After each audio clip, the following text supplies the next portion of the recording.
SCP-754, Object Class Euclid. Request for Keter classification under review, 2000. SCP-754 is superficially similar to Convolvulus arvensis, a flowering vine commonly known as morning glory or field bindweed in North America. Its leaves and vine are red with delicate black veins. Flowers, when present, are red with black mottling. SCP-754 will propagate in a manner similar to bindweed. However, it can overgrow any object, including those typically resistant to plant growth and water too deep for root stabilization. It can attain a top growth rate of meters per hour. It is inhibited by temperatures below 250 Kelvin, negative 23 degrees Celsius, and enters a dormant state when chilled below 150 Kelvin, negative 123 degrees Celsius.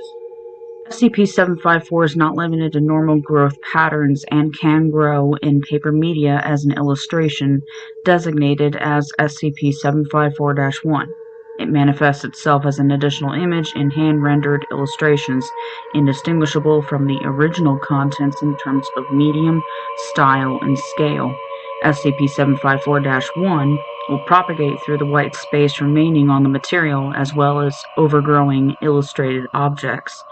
The growth rate is consistent in the scale of the illustration. Consequently, the linear spread across the material is not constant and depends on the illustration. SCP-754-1 can also propagate to other illustrations within a 15-meter radius of the original medium. The time required to do so decreases with proximity and physical contact. Illustrations containing SCP-754-1 demonstrate a mild mind-affecting property. Individuals below 80 on the psychic resistance scale will insist that SCP-754-1 has always been present in the illustration, and those below 90 on the psychic resistance scale will be reluctant to destroy SCP-754 unless prompted to or trained. Illustrations containing SCP-754-1 will animate and change in response to the growth of SCP-754-1. Illustrations appear to be moving at 1/10.1 times speed slow motion. It has not been determined if this occurs as a stop-motion effect or as a constant movement. Volitional beings depicted in the illustration will react to SCP-754-1 and utilize other depicted objects as appropriate. The most common reaction observed is the attempt by individuals in the illustration to restrict or directly impede the growth of SCP-754-1. When no white space remains on any illustrated material within range, SCP-754 will germinate within 5 meters of SCP-754-1. This occurs no more than 3 hours after the complete overgrowth of all white space in range. It will tend to appear where a non-anomalous plant could germinate. SCP-754 instances can be destroyed by incineration. However, any root fragments left intact will be stimulated and cause immediate regeneration of SCP-754 within 6 hours. Additionally, any chordate with mucous membrane contact with the ashes within 12 hours will become a new medium for SCP-754 growth. Further instances of SCP-754 will then erupt from the petechiae of the plant. Dormant SCP-754 can be incinerated without inducing generation. Root fragments must still be destroyed to prevent normal plant regrowth. No side effects have been observed from the incineration of material bearing SCP-754-1. Addendum 754-01 Circumstances of Retrieval. SCP-754 was first brought to the attention of the Foundation when police officers in France arrested an extremely agitated office worker who was found attacking courtyard weeds with a carbon dioxide CO2 fire extinguisher. Foundation intervention was required when 45 infestations of SCP-754-1 subsequently developed in residential areas. Due to recommendations made by an office worker in custody, the containment team suffered no casualties.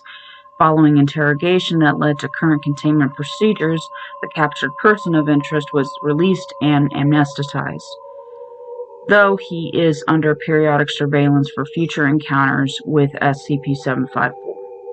Addendum 754-02. After the events of Experiment 754-07, personnel with figurative tattoos, brandings, or other decorative body modifications are forbidden from coming within 20 meters of SCP-754 save for participation in approved experimentation. Special containment procedures. SCP-754 is to be kept under constant surveillance in a biohazard containment chamber. The room must be equipped with a liquid nitrogen emergency coolant system. A shallow planter of standard potting soil has been placed next to SCP-754 to provide a target zone for germination events.